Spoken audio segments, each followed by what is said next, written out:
Welcome to the yet-to-be-named financial show that we are doing here. I'm Ryan Holmes. It's so good to be here. I am here with the two best financial advisors I know.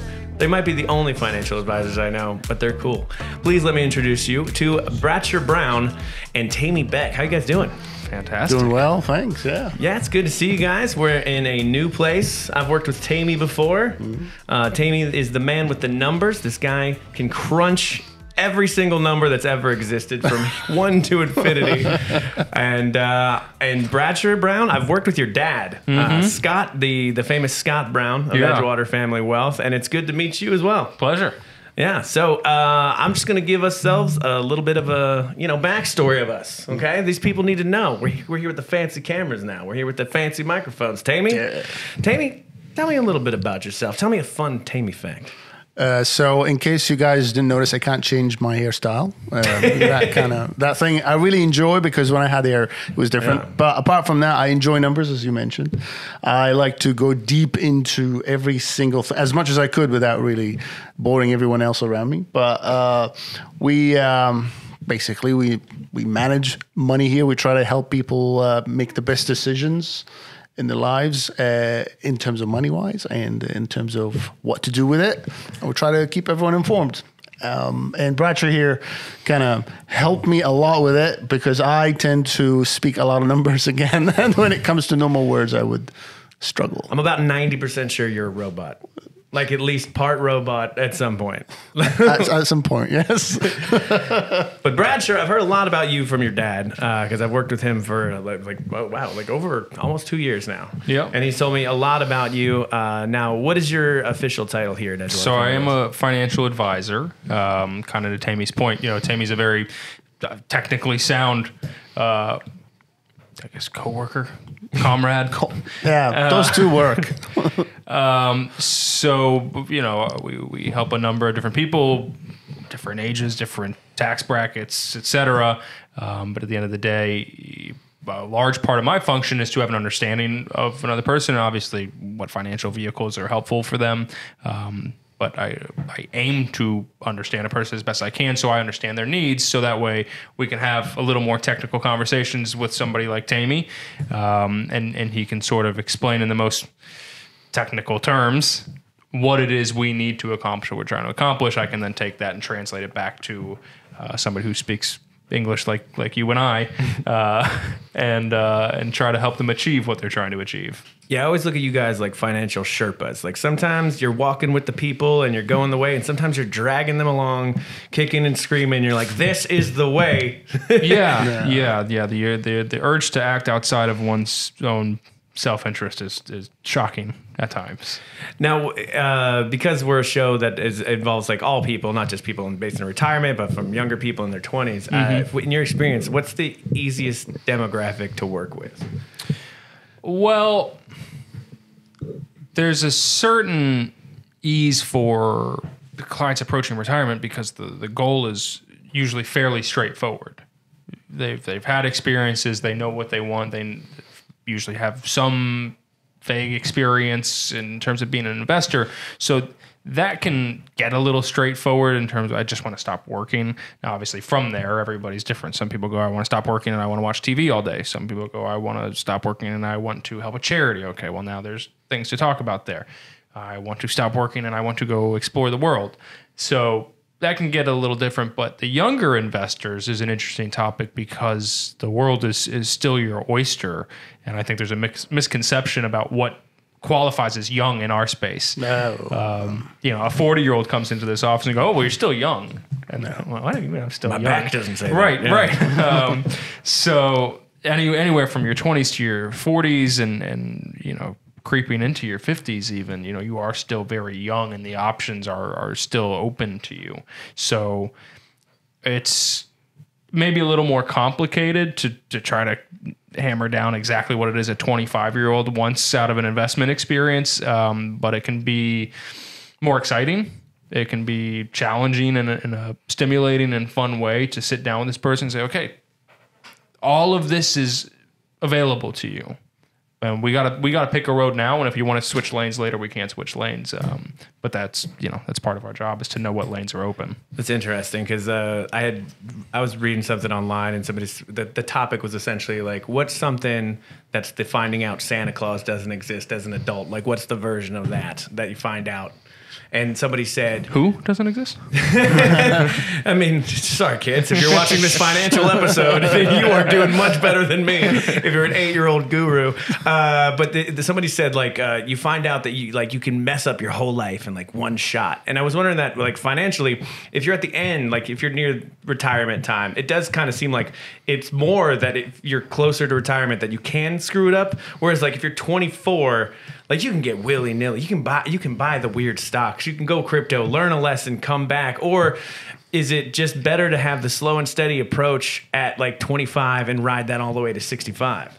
I mean, ideally, sure, that's what happens, and we've talked about this recently. We live in a time where social media has made it an interesting and dangerous time to be a young investor, because if you're 20 years old, if you're 25 years old, and somebody's on TikTok or whatever it is you watch and says, you pay me $10,000, and he's got a Lambo, and he's got a yacht, and he's got whatever it is you want, and he goes, you pay me $10,000 a month, I'll show you how I did this. Mm-hmm.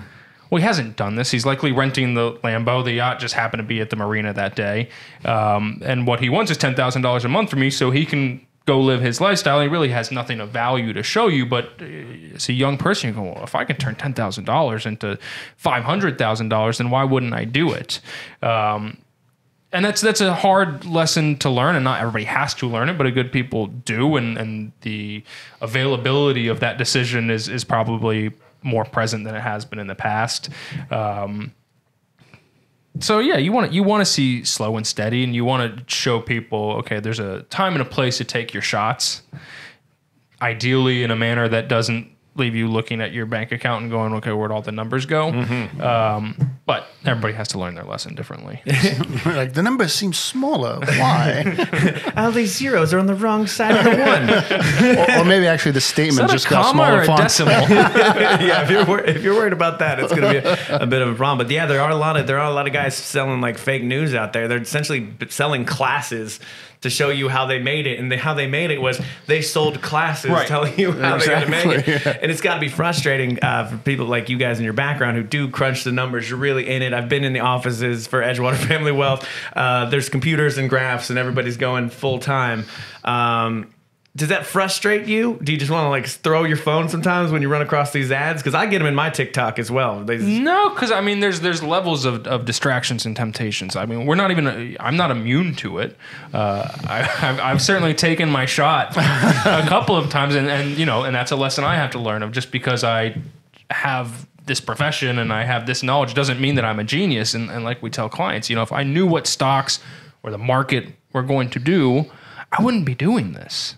I'd be on my private island somewhere.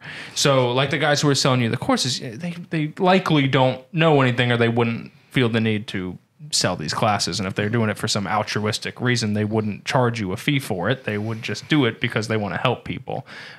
So I don't find it frustrating, because I understand it. And there's different levels of lessons to be learned, and different levels of things to know or think you know. So if we were going to break it down, if we were going to be real clickbaity though, and you were talking to like a 22-year-old, and you're like, here's the 3 things you should do right now. Mm-hmm. What are you going with? What are your top 3? I think it's mostly habitual.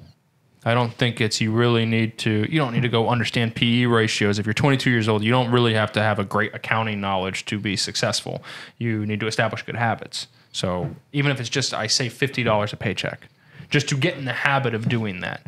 I think that's a great start. I think understanding what a budget is a great start for a 22-year-old. And then having some semblance of, ideally, what does my lifestyle look like in the future? And that's where you can start to really dig into the details and find out, okay, well, what steps are necessary for me to get from where I am at 22, maybe not making a lot of money, to how do I sustain a certain lifestyle at a later time? Yeah, I think one of the biggest things for me that I realized, like, I didn't know anything about money, but I worked for a company. I was waiting tables and bartending, right? So you basically get no paycheck at all. And I learned that you could just that this company happened to offer, like a 401k. So I could take all of what would be in my paycheck, which was like at the time I think it was $213 an hour or whatever. But I'm rocking 40 hours a week. All that would just go to taxes generally. Throwing that into a 401k that I completely forgot about until like 6 months ago. And finding like all this money, like a fun surprise, was super cool because I've learned this going into the corporate world and everything. No one ever goes like, I wish I didn't invest money into my 401k. It's always like, I wish I would have done it sooner. Yeah, over a long enough period of time, for sure. And usually the 401k you forget about is the one that performs the best. I left it on risky you live at a for like low. 15 years. And there's two sides to that, at your age and at our age. Yes, we have enough time to where that aggressive investment style, as long as you're patient, pays off. The other side to that is people who feel the need to make up ground, which I've certainly seen as well of, okay, we feel like we're behind. It's time to take some serious risk. Well, you're late in the game. You don't really have time to be patient because you need this money now. And with that risk comes the downside. That's why they call it risk, is because the risk is that money doesn't always go up over an extended period of time. Statistically, it's likely to, but it doesn't mean it always will. So, it's all age dependent. It's all situational. Yeah, I wonder if it gets easier as you get older though, because I think about this, like when you're in your early stages of life, all the flashy things are there, and it seems like everybody has them but you. So you're like, of course, I need the flashy things too. 401k, you can wait over here. I'm going to get a very high interest rate on this truck, just to floss for a little bit. But in the long run, and unfortunately, I know people that did that. They went that route, high interest rate, a lot of loans, a lot of different stuff, and then they are struggling now in their mid 30s to 40s. Right. Yeah, I mean, there's a number of things that go into that. Of one, okay, in the future, okay, you have a truck, you have a nice, I don't know what truck costs $80,000, but I'm sure it's out there. I don't drive it. But you have an $80,000 truck. That's very cool. People think that's very cool. You are now very cool. However, that's $80,000 that didn't go towards making you more money over an extended period of time. And what you're likely going to trade for that truck is time. Because one day that $80,000 could have turned into something that, I don't know, maybe it's a year, maybe 2 years worth of expenses. That's 2 years in that truck. That's 2 years of you driving that truck to work because you still have to. So that's part of it is what do you value? And again, I don't blame a 20-something-year-old for wanting the truck. I would like a truck as well. Yeah, it's mostly driving to work, but every now and then I get to go to the lake once. Yeah, and you look really cool doing it, and that's fine and dandy, and it's something, if I have a 20-something-year-old client and they're going, hey, should I invest this $6,000 or should I take a trip somewhere? Depending on what your goals and behavior are leading up to that decision, it might be go take the trip, because I'm not the guy who's going to say deprive yourself of everything good in life, because time is, it's a valuable thing for you, and we don't know how much we have. So go take advantage of the opportunities as long as it's not at the expense of your future self. So if it's, hey, I have $6,000, do I need to invest this or do I need to go take the trip? Likely go take the trip unless you have a plan and it says, hey, this $6,000 is actually detrimental to your future self 5 years from now, which is unlikely at that amount of money. You'd be surprised how many times I've gone, that's tomorrow Ryan's problem. Yeah.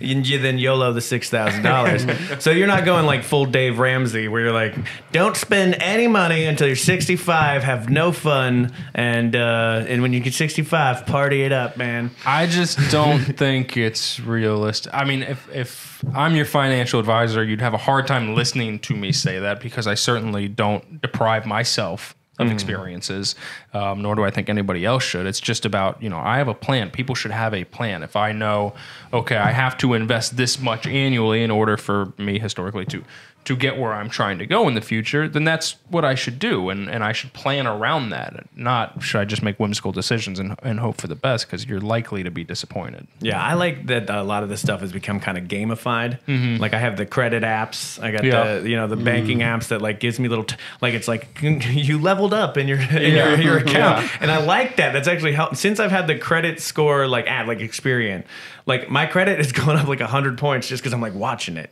but it's kind of like, it's fun. People think think like financial stuff is always like boring and it's depriving yourself of things. But there's like there can be like a level of like fun and intrigue to it. Yeah, well, there's a For level of Tammy, it's his anxiety. best thing ever. All he loves is numbers. They walk outside always like, what? All the time.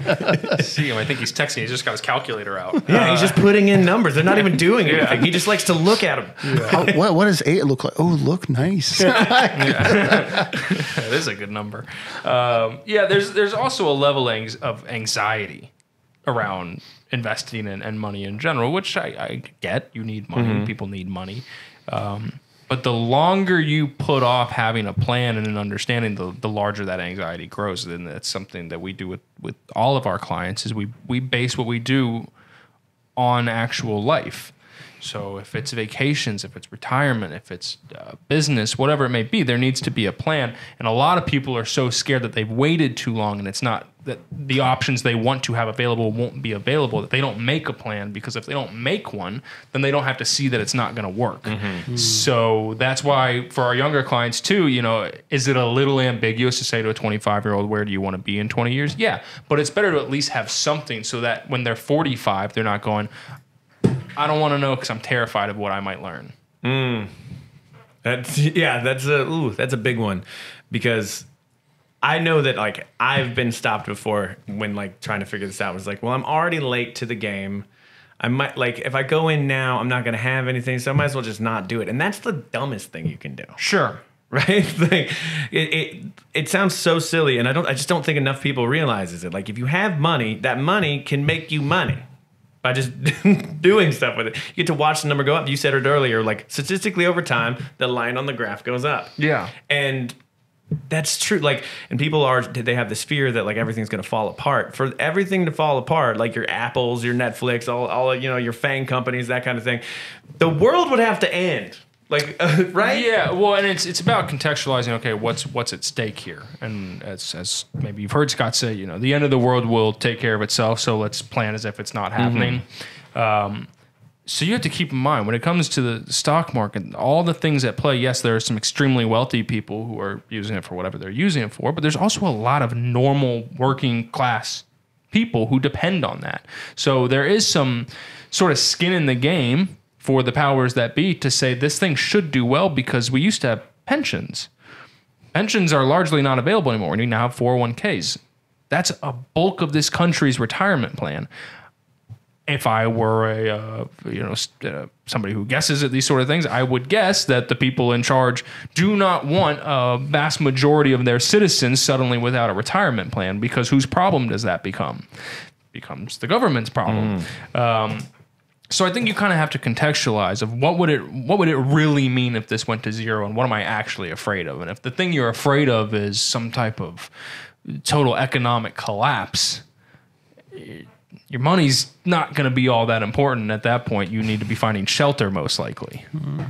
Yeah, I'm going to invest highly in beads and stones. Yeah, I just realized I need to be careful with what I'm saying, because somebody's going to go buy a bomb shelter. There was that happened, though. I remember I was at Costco one time, and they were selling like 5-gallon buckets of like rations that was supposed to last like 4 years. And I was like, is this where we've gotten to, Costco? I guess cover your rations first, then worry about your investments. But yeah. Yeah, if you're going to buy one thing before you invest, I guess get your rations right after you buy your tinfoil hat. Right. But the beautiful thing is there's people like you guys that are like, this is your job, right? Like it's to know these kind of things. And of course you can't know where the market's going to go hands down, but you can look at history over time. You can look at charts, graphs. You can look what Tammy even does. I don't even know. Tammy, he's got a whole, it's not even graph. It's a spinning spiral. I don't even know what it is. I just stare at it. But you guys are doing that. And every day, the world not only hasn't burned down, your clients probably made some money. Yeah, well, what we obviously try to do, as well as anybody else, is try to contextualize the experience. So, yeah, obviously, we want everybody to make money. That'd be great. I was just saying the other day, wouldn't it be awesome if we just made 8% every single year? We never had to think about it. He goes, well, nobody would hire us, which is true. But we'll be out of job, all of us. Yeah, I'd be at McDonald's. But what we try to do is contextualize the experience. And the longer you do it, the more used to it you get, the less scary it becomes. So if you're an investor in your 20s, And you can't, if it's in a retirement account, you can't touch it for another 30 years anyway. So you're not too worried about what it's doing. You go, well, I'm just going to sit through it. And that's largely what we're preparing our clients to do. Is nobody on average is beating the market. Like, I don't know what percentage it is, but very few people consistently beat the market. Mm-hmm. I know I'm not. They gave me that little line on my stock trading app where it shows you the the S&P 500. Yeah. And then what you're doing. It's not great. This is probably your year. It's not great. So I'm close. I want to say, like, I'm always proud of myself because I'm pretty close to what it does, but it's always lower. I'm like, I should just go in there. S&P 500, but these other stocks are so shiny and new. Yeah. Well, I think our job is to kind of say you're gonna ride the roller coaster, and it's our job to be whatever that thing is they drape over you. We're gonna try to keep you comfy, and we're gonna keep you safe, so that way you can ride this thing through to the end. Because if it's not there are gonna be points where you're gonna want to get off, and that's sort of what we're trying to avoid. And there's a number of ways we can accomplish that, and it depends on who the client is and their situation. But trying to make sure that we can sort of mitigate the discomfort in the experience. I can't stop the stock market from going down. I simply can't. I've tried to find the button and it doesn't exist. What I can do is prepare for if that happens, whether that be through a conversation with the client just to get them mentally prepared, or whether that means actually doing things inside of accounts and changing strategies to say, okay, if this happens, we know we have this thing to fall back on. So that's what we try to do. If I'm coming in completely green into a situation with you guys, like, what are some of the best questions I can ask? What are your fees? I mean, that's probably a good one, because I feel like you're also not, you're the financial guys with the numbers and everything, but it seems like there's a little bit of, like, psychology and finding out where people are at. Well, I think that's what's surprising is how the first thing we talk about is, okay, how much money are you going to give us, and how much more will you continue to give us? It's important to think about at some point. My first questions are, have you ever done this before? What was your experience like? What do you want to be doing in 10 years? Are you married? Do you have a child? Is it important that you leave something behind to your child? Have you spoken to an estate attorney? Do you have conversations with your parents about long-term care? What's the plan there? So just trying to get an understanding of a person, because most people, I don't know, most people are thinking about tomorrow or the weekend or whatever it is, and they're not thinking about, okay, my child has special needs. That's a financial concern, and there are certain vehicles that are available there that are more advantageous. Or my parents don't have some type of long-term care insurance, or maybe medical insurance isn't quite where I'd want it to be, so that's probably going to have to come out of pocket. There's a house we're going to have to sell. There's a business I'm going to sell. Most people don't think of it in terms like that because they're focused on right now. So it's kind of my job to get a picture of where are you right now and where do you want to be and what's important to you. Because if these things are important to you, it's now my job to figure out what parts of that are financial and helping you figure out how do we take care of them. Fellas, I don't know what to believe right now. I get a lot of conflicting stuff. I see things that say, like, oh, right now it's the best economy that it could possibly be, and then on the other hand, it's the stock market is down. It's awful. It's the worst, and people can't afford eggs. Logistically, realistically, where are we at? Is it somewhere in the middle, or is it all to one side? I mean, the stock market. I look at the graph, Tammy. You're the numbers guy. The graph down bad. Down bad. That's what I know about. That's like, you're not coming to me for the financial stuff. It's these two gentlemen here. But I do know down bad. And so that means overall, all companies in the U.S. must be doing bad right now. Well, first of all, I can tell you that we can still buy eggs. Last time I checked, I like cake, and I try to make cake once in a blue moon, and it's always bad. So I end up buying the eggs and then go back and just buy the cake as it is. Not be too innovative. You should try first, though. Yeah. So in terms of the market, depends on what graph we're looking at. Mostly everybody try to look at the benchmark overall, which is the S&P 500. And that is a representation of the U.S. equity market, if you may, the biggest 500 names across with different sectors. Now, even if that number looks a little bit bad, which if you look back from, say, July when it had its top, at some point we were at 19.5 for the year, which isn't bad because the average of the S&P is about 7 to 8% a year. So in July, we were at 20%. It's good. For 1 year, that's impressive. And it wasn't even 1 year, yeah. But since then, that dropped back, and now we're only 11% for the year. That's bad, down bad. Well, is it? The average is 7. So we're still 5% above the average. That's pretty good numbers trickery there, Tammy. Yeah, that's But is it that the entire market is doing bad, or is it just a section that is kind of keeping everything down? The S&P itself isn't equally weighted. The companies themselves, they don't have the same weight in the benchmark. Meaning, if you have 500, they don't have the same weighting pulling the benchmark itself up and down. You have about 5 to 6 names, and they have tremendous amount of weight in that benchmark that if they do well or bad, they drag the benchmark along with them. And that is what causes the benchmark to be a little bit biased or not really a perfect representation. And I can tell you that as you can tell, the IT sector in the S&P 500 has almost 30% of the weight. Not all those 5 names, but that just one sector. So you can imagine more volatility in there. You can imagine the price to earning is a little bit off, etc. So yes, if you're only investing in that sector, it might not be great. But if you're diversifying, it's not bad. Well, I mean, what's bringing it down though? Because is it supply chain issues still? Is it fear of AI? Because the job market is supposed to be good and all right now. So what is actually weighing it down? So there are several factors. I hope I know all of them. Right? Give me like 2 and I'll be impressed. But we can say this. Like, let's go to just a couple of months ago. What was the hot topic of the day? Remember? We had the semiconductors, the chips. Yeah, it was up chips. there. Yeah. We had names that were 200% for the year, 50% for the year. Yeah, NVIDIA, man. Ooh. And see how, since then, what happened is we went for NVIDIA, for example. It was 237 down to 180.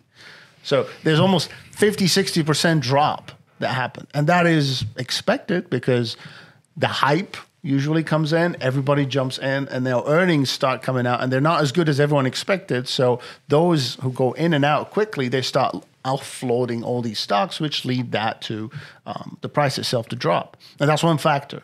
We're not also waiting in if a company is actually issuing more stocks, that also drops the price of the share. Is their earning coming out? We don't know, but if it's bad, also drops it in. So many factors that play in. But whenever you see such enormous uprun, then something is off. At least for us when we look at it. It does seem like there's a certain level of, like, as an outsider, all this, there's like a level of magic to it where, like, if you got the charismatic guy or you've got the latest buzzword, which is AI most recently. I mean, I saw that Google speech where, like, every other word seemed to be AI and throwing it in there. Then you see that the line goes up. Yeah. And so is that most of the time just completely based on hype, or is that ever based in reality? Like this, we looked at this company, it can definitely do what it says it's going to do. Or is it always a charismatic figure that's like kind of piloting that ship? That plays into it. Because if we go into the playbook, if there's any, of how do we analyze a company, all of what you mentioned now are in there. The charismatic leadership, the financial health, how is their earnings doing? Are they following up? Are they investing more? How is their research and development? Are they spending more on the research or are they not? Are they producing more? Is their cost dropping? Et cetera, et cetera. All of these factors that play in. But that we mentioned that it's not necessarily true that when the share price of a company drops, that means the company's doing bad. Those are 2 different facts there, and a lot of people mistakenly correlate them together. And again, if you say you're investing a certain amount of money and you expect, like, my risk, I don't want it to be less than 30%, then you want to look into more safe companies that have a consistent price movement that doesn't go above that, if you may. that number, the 30%, for example. It's all calculatable, by the way, but yeah. I'm sure it is. Not by me. That's why you're my friend, and I use you to talk about this kind of stuff. But with NVIDIA specifically, it's you say it's price goes down doesn't mean company's doing bad, because when I look at them overall, like I'm a big tech guy, right? So like I love looking into the AI and all that kind of stuff, and I'm super interested in their chips and how they're battling with AMD and all that kind of stuff. Oh yeah, with the nanometers. Yeah, I find that stuff super fascinating. But specifically with NVIDIA, there was an article that came out with the CEO of NVIDIA saying like he's a billionaire, and he's like, and he was an extra billionaire at the beginning of this year. You know what I mean? And he said, if he had to do it all again, because NVIDIA, they wrote it down on a napkin at lunch, like there's the business plan for it in the 90s. And he said he wouldn't do it again. Really? Yeah. He's like, it was so hard and it was so much work. And every day I go to work, I have to trick myself into thinking that it's not as hard as it is.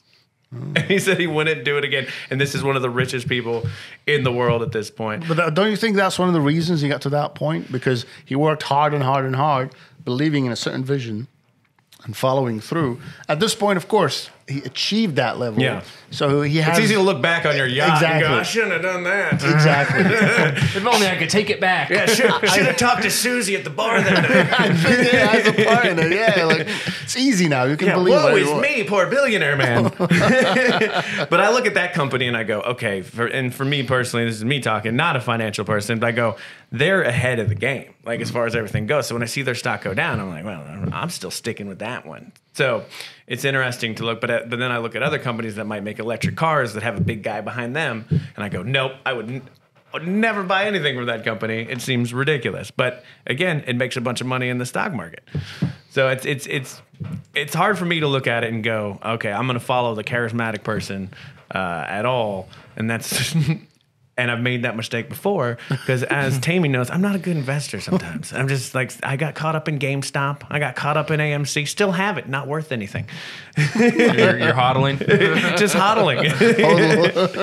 Man's got time in hand. Yeah, see, there's always there is a discipline, and I can't say there's one discipline that is the right one. Mm-hmm. There are several, but the idea is if you stick to a certain discipline and you follow through, create your strategy, that should meet the target. And when it doesn't, that means discipline needs to be adjusted to get to that point. So whether it's value investing or it's aggressive investing or you're following certain statistical trends, as long as you follow that discipline to meet the goal that you created the discipline for. Oh, I feel like individual stock picking, that's not really a discipline. A portfolio is a discipline. Yeah.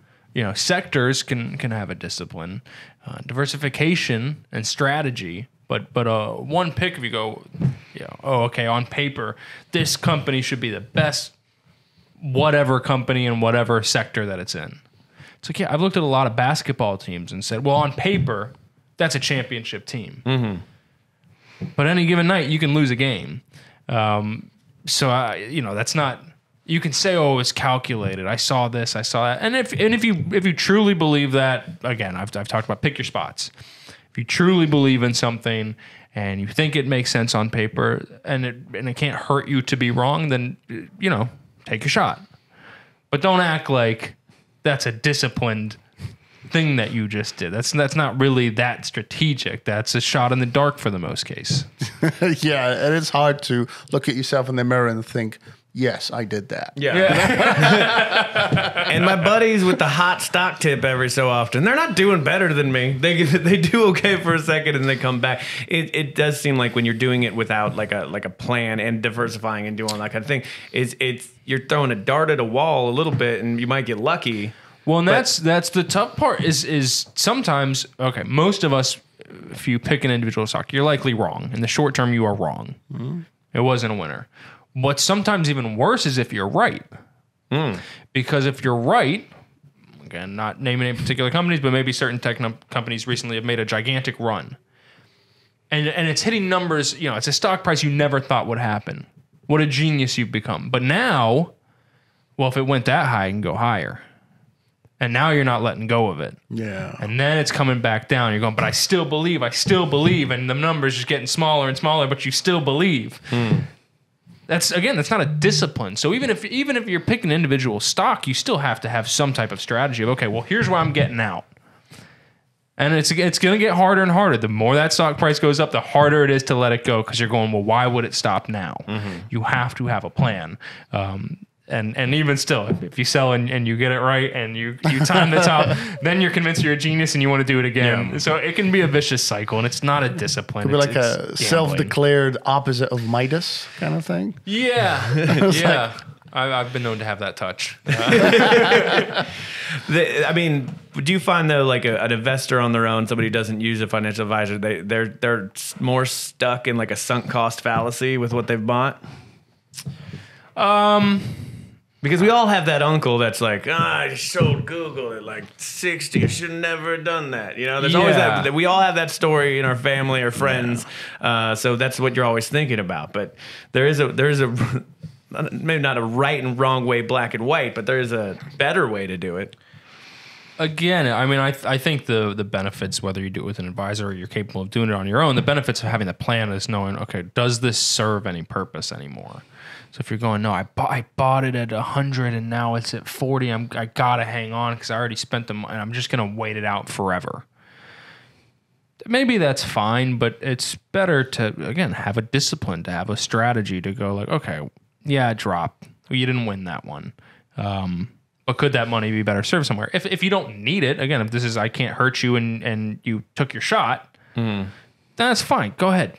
Ride it to zero if you want to, as long as it can't hurt you. But I think everything has to have some type of strategy, or else there's no winning. There's no way to tell if you're doing well. Let me ask a very dumb question now. So if I'm retiring, 65 years old, I'm looking at the You look good for 65. You look really young, Thank man. you. Yeah. I moisturize. There's a Brought to you by.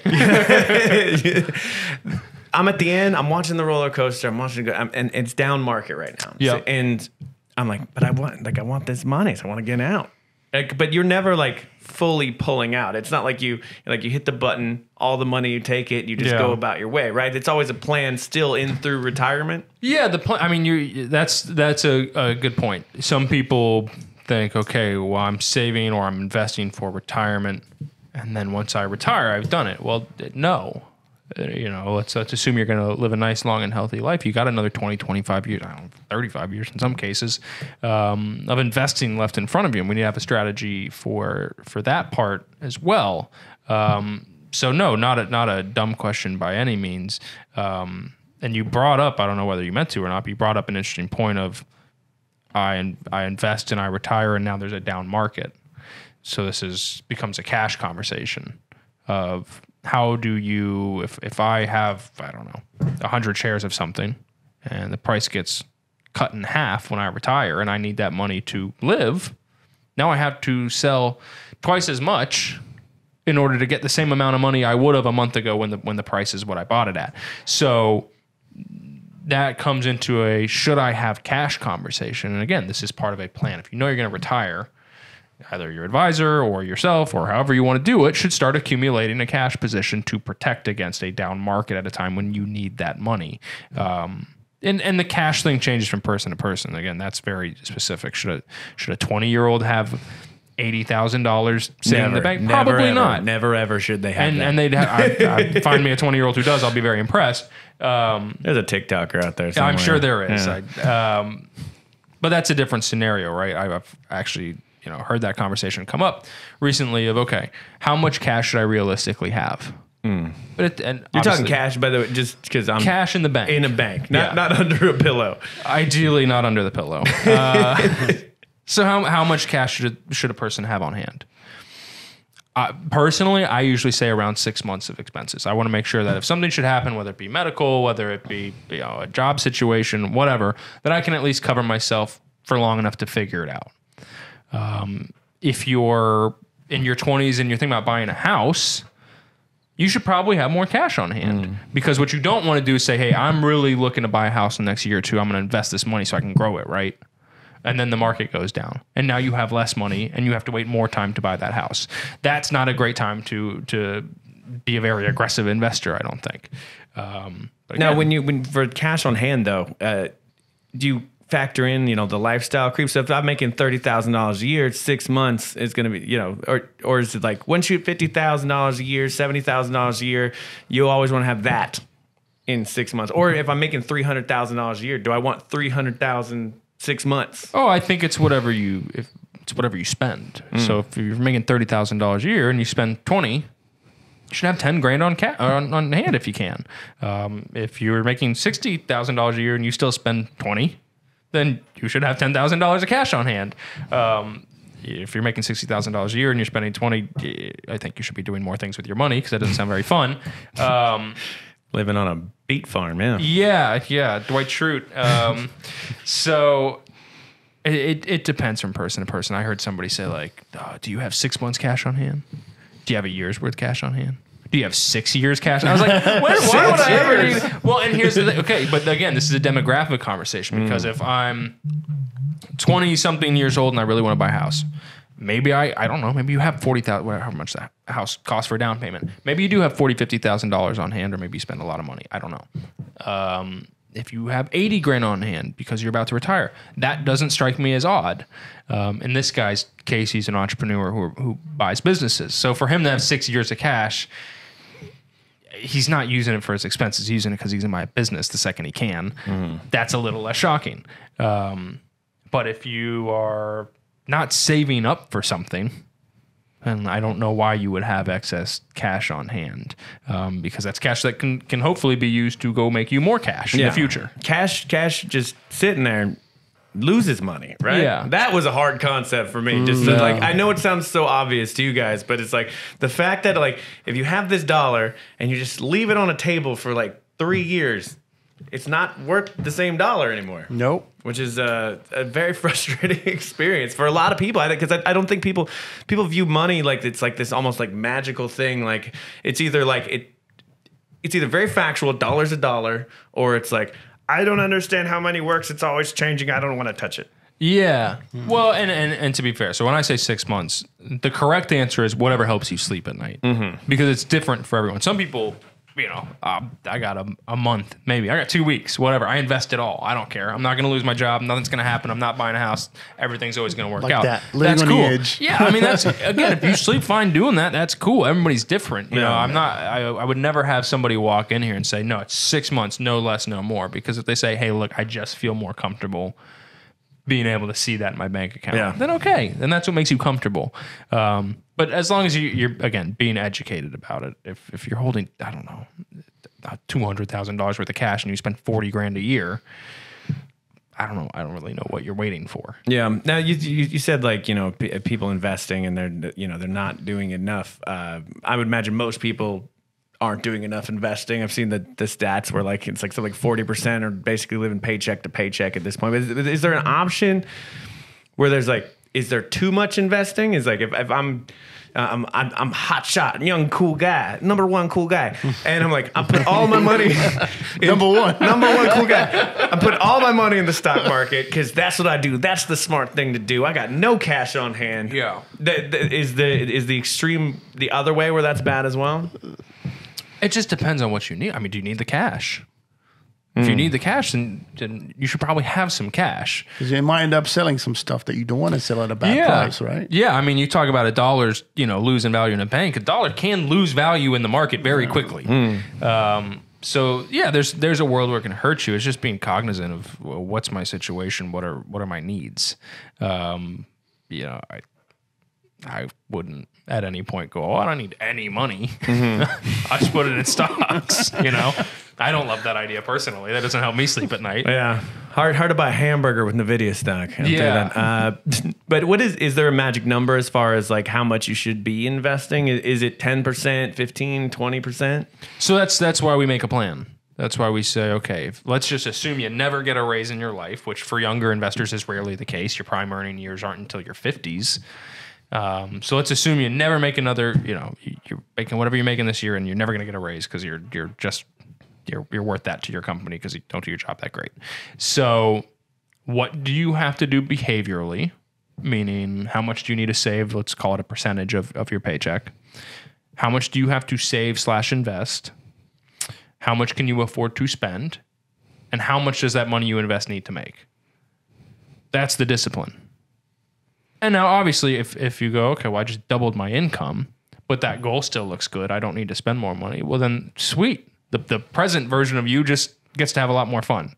But that's the decision to make. That's the planning part of it. That's what should be informing how you invest. When we talk about a discipline as an investor, your discipline shouldn't be, I have some money, I want it to make as much money as possible. Because now you're taking on loads of unnecessary risk. You're probably going to put yourself in a position where you don't even want to be an investor anymore, because the riskier you get, the more your money does this, and you don't like watching your money do this. So if you say, hey, I know that I make this much money a year, I'm going to save this percent, and let's just say I need 4.5%. I need 4.5% on average for the next 30 years so I can retire at 55 and spend this much when I'm 55 till I leave this earth. Which seems, I realize that was a very long, and there's a lot of details inside that sentence, which is hopefully why you come to an advisor, so we can make it very simple. That's the discipline. It's not I stock away every single penny I have and throw it at the market and hope for the best. It's not I hold it all back and I don't invest anything because I plan to work forever, whatever it may be. It's a happy medium between two. It's whatever, again, like the cash thing. It's whatever makes you comfortable. And usually people are surprised because of how anxious the idea of money in the future. Am I on track? Am I not on track? That freaks people out. They're usually surprised after you sit down to have a plan to see how comfortable they become. When the game plan's in front of you, go, oh, well, I just got to do that. Suddenly people sleep a lot better at night. And I always find it surprising clients that you kind of hear, once we finish a plan, a client, you'll hear them go, it's like, oh, you were scared, weren't you? You were scared that wasn't going to work out. They go, yeah, I didn't realize I just got to change, tweak this, invest a little bit more here, and I'm good to go. I always look at financial advisors like the way, I have a pool. I'm not good at my pool. My pool, if I left alone to me, would turn green. Because I don't have the time for it. I don't have the, I'm not going to do what needs to be done. So I hire a person to come and do the pool. And that pool looks amazing. I get to look at that pool and go, what a nice pool that is. I look at the way financial advisors in the same way. It's brain power and space that you're taking away from yourself that you probably wouldn't be as good at it on your own. Realistically, I know I'm talking to you, Dave, out there. Sorry, Dave. Sorry, Dave, but I'm calling you out. And you guys essentially take that, and you're using your full-time brain power to find the correct plan for these people, and it's all different. And that was the most frustrating part of talking with Tammy when I first started. Where he was like, "So what's the right answer?" And Tammy goes, "It depends. Everything is it depends. It depends on the situation." But it's 100% true. And the people that try to sell you on, "Hey, I've got the plan. I know what I'm doing. Follow my TikTok and pay $600 for this 18-week course." It just doesn't work like that. Yeah, well, because they don't know you. They don't know what you need. I mean, I like your example of somebody says hey, is I don't know, is garlic a good ingredient? Oh yeah. It's like, well, the hell are you trying to cook? Yeah, not if you're making a cake. If you're baking a cake, I prefer there's not garlic in it. Now, if you're trying to make pasta, let's throw a lot of garlic in there. So I think again, anybody who's just blindly investing, you're gonna have a garlic cake at some point. Yeah. And nobody really wants a garlic cake no from what I've learned. Yeah. It's full of garlic. That's why the eggs, dude. Chuck's in the trash every time. That's why eggs are getting expensive, because I'm buying all of them. You're using so many eggs because you keep making this horrible cake. And if you want to invest in Tammy's garlic cakes, don't. But Braxton, if anybody wants to get a hold of you, how do they do that? So there's a number of ways. You can go to edgewaterfamilywealth.com. We have a plethora of events that we like to do, especially throughout the community. We like to try to educate the community. I've lived here pretty much my entire life. Scott's lived here for over 30-something years. So that's a big part of what we do, is trying to make sure that the community is as educated as they can be on these topics. We obviously want our community to do well. What else do? We have the YouTube channel, which you might be watching right now. There's contact forms on the website if you ever want to reach out and have a personal consultation. We're usually happy to talk about, especially the planning side of things, what any individual can be doing to hopefully better their circumstance. To these guys, and check out next time we come back with whether it's YouTube or the podcast or whatever. I'm here with Tammy, Sir, and Braxter, and I'm Ryan, and we'll see you next time.